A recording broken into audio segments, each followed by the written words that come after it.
First John chapter 1, John is talking about the word of life.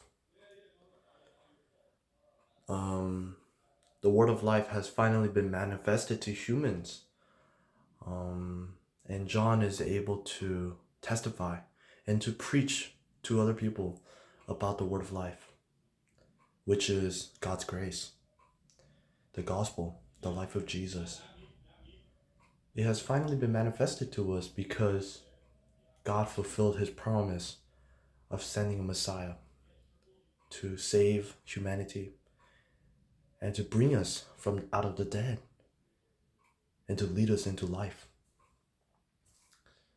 As I've read 1 John chapter 1, I was reminded that in order to take Christ seriously, to take God more seriously, I have to consider eternal life.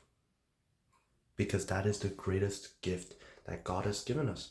And if God did not promise us eternal life, then I don't know if I would believe in God. We would all be skeptical and we would all doubt whether God is truly good. But we do know that God is truly good because he gave us eternal life. The second thing about 1 John chapter 1 is John describes God as a God of light, for there is no darkness in him. This world is very dark.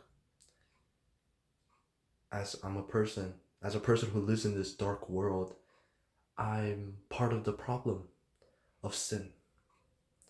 I used to be a child of the darkness. I used to be the child of the devil. But now God has given me a new identity, a child of God.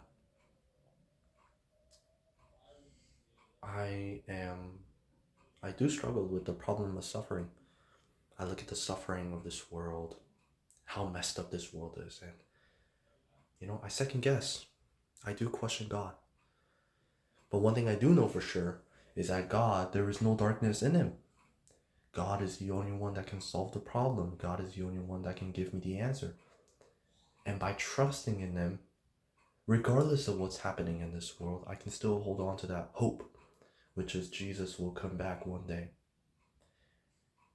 And his justice will prevail by punishing all sin. I do struggle, and I've been spiritually numb. But by God's grace, by reading 1 John chapter 1 today, I was reminded to take God more seriously and to look forward to that day when Jesus returns, where there will be no darkness at all.